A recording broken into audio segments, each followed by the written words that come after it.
ہماری عبادتوں میں ہماری ہر نیکی کے اندر اس کا ہونا بہت ضروری ہے. وما امروا الا ليعبدوا الله مخلصين له الدين.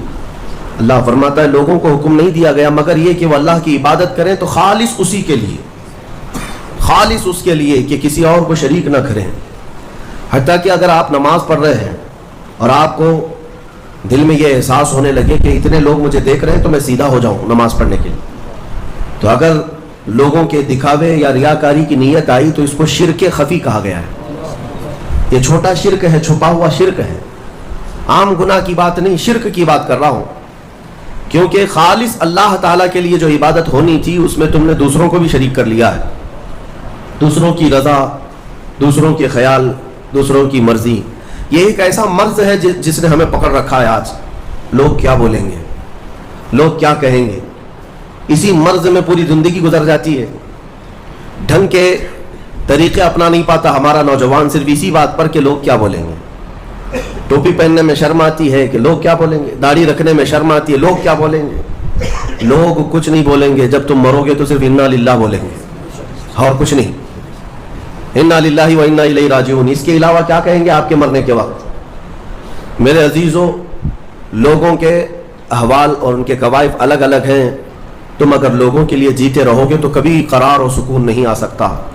اسی لیے صحابہ اکرام رضوان اللہ تعالی علیہم اجمعین علی اعلان یہ کہتے تھے. حضرت خبیب ابن عدی جب پھانسی پر چڑھائے گئے، سولی دی جا رہی تھی اور انہیں مکہ والے پتھر مار رہے تھے، تب انہوں نے اعلاناً یہ کہا تھا کہ مجھے اس بات کی پرواہ نہیں کہ لوگ مجھے کیا کیا گالیاں دے رہے ہیں، مجھے اس بات کی پرواہ نہیں کہ تم میرے ہاتھ کاٹ رہے ہو، ناک کاٹ رہے ہو، کان کاٹ رہے ہو اور گلا کاٹنے والے ہو، مجھے اس بات کی پرواہ نہیں، لیکن مجھے اس بات پر فخر ہے کہ میں مر رہا ہوں تو اللہ کی رضا میں مر رہا ہوں. میں اگر دنیا سے جا رہا ہوں تو حالت اسلام میں جا رہا ہوں، اس بات کا مجھے فخر ہے. عزیزان گرامی وقار، اسی بات کی آج ضرورت ہے کہ آپ کیا پہن رہے ہیں، کیا کھا رہے ہیں، کس طرح چل رہے ہیں، کس طرح بیٹھ رہے ہیں، یہ لوگوں کے لیے نہیں ہے. ہماری زندگی کے طور طریقے جو کچھ بھی ہونے چاہیے وہ اللہ اور اس کے رسول کے لیے. ایک حدیث میں آپ کو بتاتا ہوں جس کا آخری والا حصہ گفتگو کا اصل مقصد ہے. ایک بار رسول پاک صلی اللہ تعالیٰ علیہ وسلم مجلس میں بیٹھے ہیں صحابہ کے. ایک اجنبی شخص آیا، مجلس میں آیا، آ کر کے سیدھے حضور پاک صلی اللہ علیہ وسلم کے قریب بیٹھ گیا. اتنا قریب کہ اپنے گھٹنے حضور کے گھٹنے سے لگا لیا، قریب سے قریب ہو کر بیٹھا. صحابہ کرام اور بھی مجلس میں تھے، سب دیکھ رہے تھے.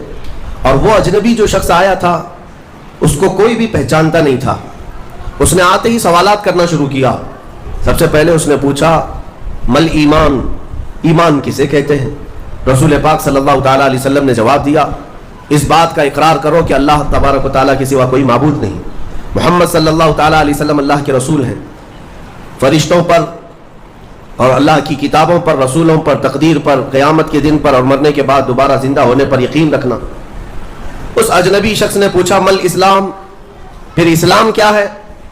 حضور پاک صلی اللہ علیہ وسلم نے اس کا بھی جواب دیا، اللہ کی وحدانیت اور محمد صلی اللہ علیہ وسلم کی رسالت کا اقرار کرنا، نماز پڑھنا، روزے رکھنا رمضان کے، زکوٰۃ دینا مالک نصاب کو اور حج کرنا صاحب استطاعت کو، یہ اسلام ہے. 2 سوالات ہو گئے. تیسری مرتبہ اس نے سوال کیا مل احسان، احسان کیا چیز ہے؟ احسان نیکی کو کہتے ہیں. احسان یہی پورا تصوف ہے جس کو لے کر آج صوفیہ اکرام چلتے ہیں. اس نے پوچھا احسان کسے کہتے ہیں؟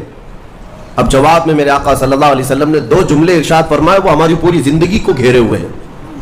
کیا فرماتے ہیں؟ ان تعبد اللہ کأنک تراہ وإن لم تکن تراہ فإنہ یراک. رسول پاک صلی اللہ علیہ وسلم فرماتے ہیں احسان کا مطلب یہ ہے کہ تم اللہ کی عبادت ایسے کرو جیسے تم اسے دیکھ رہے ہو. عبادت، نماز کی بات نہیں، عبادت. عبادت میں سب چیزیں آ جاتی ہیں. روزہ بھی عبادت ہے، زکوٰۃ بھی عبادت ہے، حج بھی عبادت ہے، خیرات بھی عبادت ہے، نماز بھی اس کا ایک حصہ ہے. اور رسول پاک نے فرمایا یہ ساری عبادت ایسے کرو جیسے تم اللہ کو دیکھ رہے ہو. اور اگر تمہاری یہ کیفیت نہیں آ پاتی تو ایسی عبادت کرو کہ اللہ تمہیں دیکھ رہا، یہ خیال تو آ جائے کہ اللہ تمہیں دیکھ رہا ہے. اب وہ شخص جو سوالات کر رہا تھا اس نے ساری چیزوں کو کہا صدقت صدقت، ہاں آپ بالکل سچ کہہ رہے ہیں، سچ کہہ رہے ہیں. حضرت عمر فاروق فرماتے ہیں کہ کون اجنبی ہے، خود سوال بھی کرتا ہے اور خود تصدیق بھی کرتا ہے. جواب ملنے کے بعد کہتا ہاں بالکل آپ نے صحیح کہا. اخیر میں اس نے کہا متی الساعۃ یا رسول اللہ صلی اللہ علیہ وسلم، قیامت کب آئے گی؟ اس کے جواب میں رسول کریم صلی اللہ تعالیٰ علیہ وسلم نے مخفی انداز میں ارشاد فرمایا جتنا پوچھنے والے کو معلوم ہے اتنا ہی پوچھے جانے والے کو بھی. ہاں یہ اور بات ہے کہ میں اس کی علامتیں تمہیں بتا دیتا ہوں. پھر فرمایا جب تم دیکھو گے کہ عورت اپنا سردار جننے لگ جائے, مطلب یہ ہے کہ ماں باپ پر لو بچے حکومت کرنے لگ جائیں, اور ننگے پیر چلنے والے نیچ ذات کے لوگ بڑی بڑی بلڈنگوں میں فخر کرنے لگ جائیں, بڑی بڑی عمارتوں پر فخر کرنے لگ جائیں, حکومتیں اور کرسیاں ان کے ہاتھوں میں آ جائیں.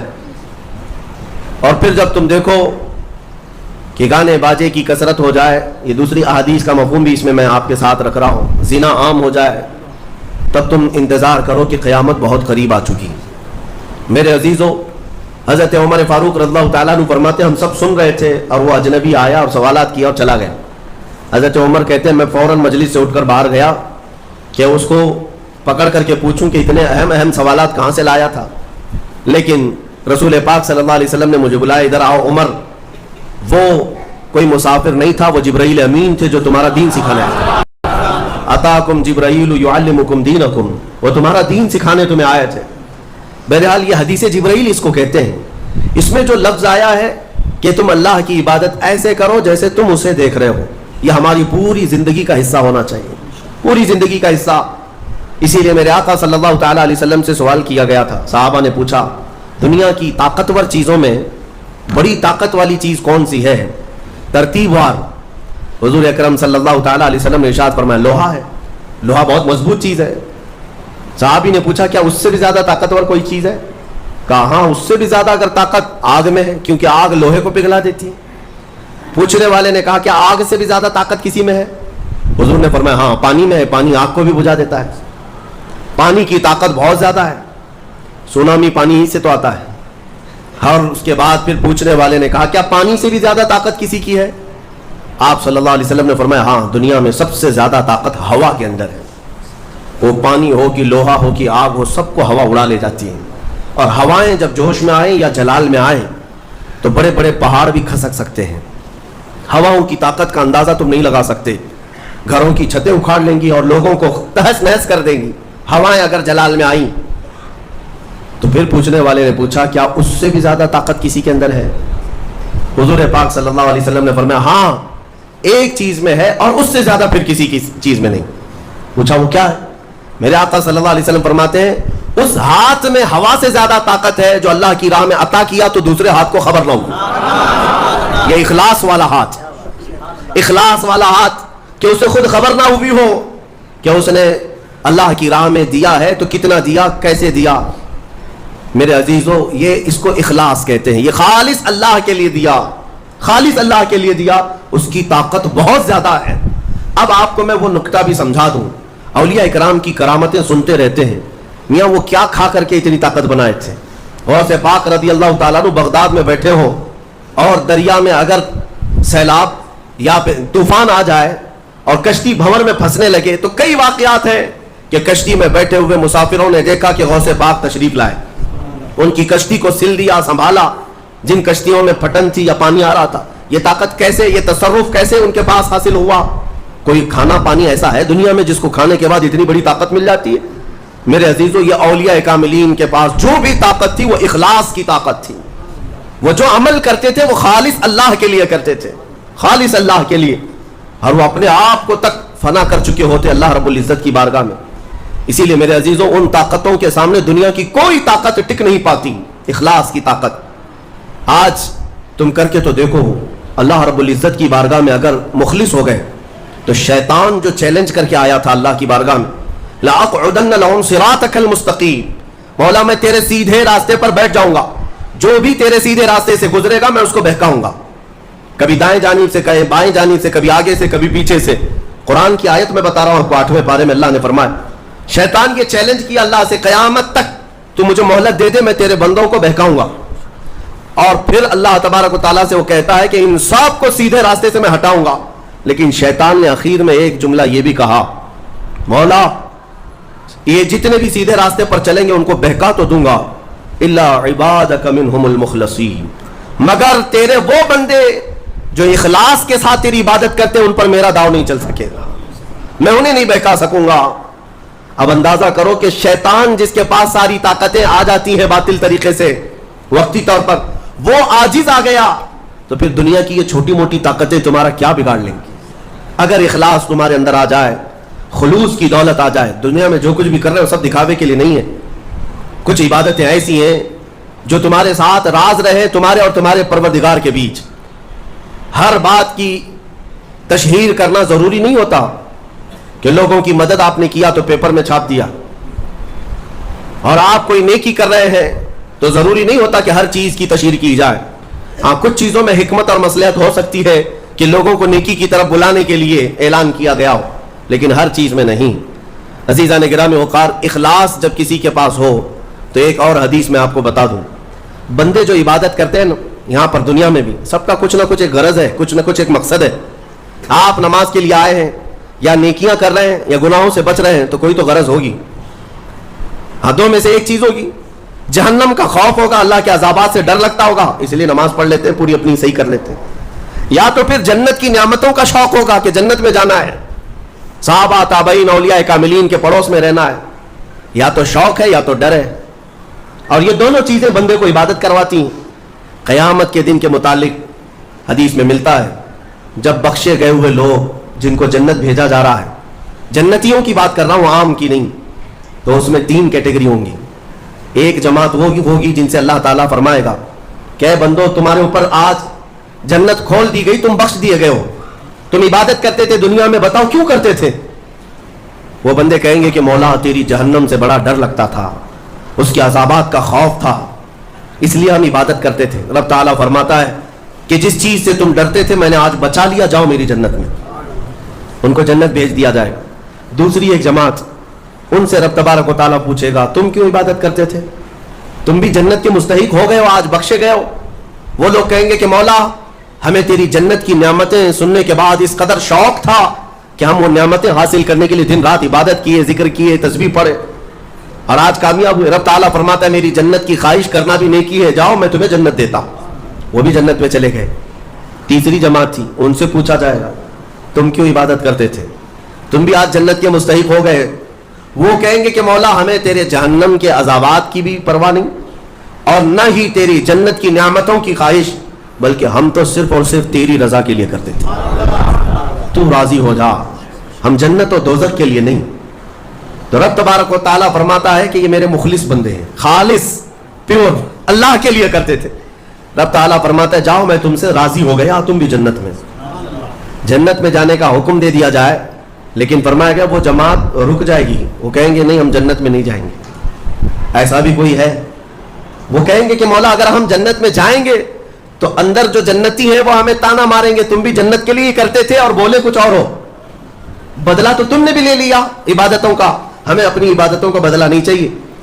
رب تبارک و تعالیٰ فرماتا ہے میری رضا یہی ہے کہ تم جنت میں چلے جاؤ، میں تم سے راضی ہو گیا. وہ پھر رکے رہیں گے کہ مولا ہم نے جنت کے لیے نہیں تیری رضا کے لیے کیا ہے. پھر حکم ہوگا فرشتوں کو کہ ان کے ہاتھوں اور پیروں میں بیڑیاں باندھو اور کھینچ کے جنت میں لے جاؤ. وہ ایک جماعت ایسی ہے. یہ کون لوگ ہیں جو مخلصین ہیں، خالصتاً اللہ کے لیے عبادت کرتے تھے. عزیزان گرامی وقار، جو اللہ رب العزت کے لیے کرنے والے لوگ ہیں، اللہ تعالیٰ ان کو ہمیشہ ذلت اور رسوائی سے محفوظ رکھتا ہے. اخلاص. بنی اسرائیل میں ایک خاتون تھی اور اس کا بڑا گھرانہ تھا.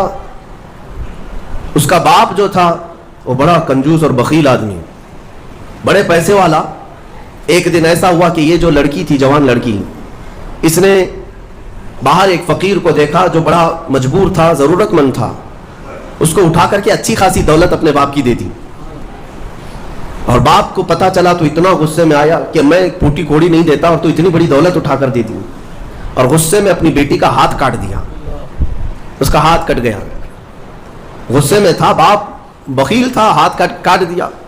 بہرحال کٹے ہوئے ہاتھ کے ساتھ وہ رہنے لگی. تھی اللہ رب العزت کی رضا چاہنے والی. کئی دن تک اسی طرح گزر گئے. اب باپ بڑے پیسے والا تھا اس زمانے میں، وہ ہاتھ چھپا کر کے رہی. پھر اس کا رشتہ آیا ایک بہت بڑے خاندان سے، اور بڑے خاندان کا جو شہزادہ تھا اس نے پسند کر لیا. شادی کی ڈیٹ قریب آئی. ان لوگوں نے ہاتھ نہیں دیکھا، بس چہرہ اور باقی ساری چیزیں دیکھی، اور انہوں نے بھی چھپا رکھا کہ ہاتھ نہیں ہے. کٹے ہوئے ہاتھ کے ساتھ کون شادی کرے گا؟ بہرحال شادی ہو گئی. شادی ہونے کے بعد وہ گھر رخصت ہو گئی. اپنے نئے دولہے کے ساتھ وہ اپنے گھر پر بیٹھی ہے دسترخوان پر. وہ بائیں ہاتھ سے کھایا کرتی تھی, ایک ہاتھ تو کٹا ہوا تھا, چھپا کر کے رکھتی تھی. دسترخوان پر جب بیٹھی, اس کا نیا دولہا ہے, اس کے گھر والے, کھانے کے وقت اب ہاتھ نکالنے کی باری آ گئی. وہ بائیں ہاتھ سے کھا رہی تھی تو اس کے شوہر نے کہا کہ کیا سیدھے ہاتھ سے نہیں کھا سکتی؟ سیدھے ہاتھ سے کیوں نہیں کھا سکتی؟ اب اس کے رشتے کے ٹوٹنے کا وقت آ گیا تھا. اگر پتہ چلے تو دھوکہ کیا ہے, کٹے ہوئے ہاتھ کے ساتھ ہمارے ساتھ نکاح ہوا ہے. اس کے آنکھوں میں آنسو آئے. وہ ہاتھ اپنے کپڑے کے اندر ہی چھپائی رہی. اچانک اسے غیب سے ایک آواز آئی, اے میری بندی ہاتھ نکال. اس نے اپنے دوپٹے کے اندر سے ہاتھ نکالا تو سیدھا ہاتھ پورا صحیح سلامت تھا.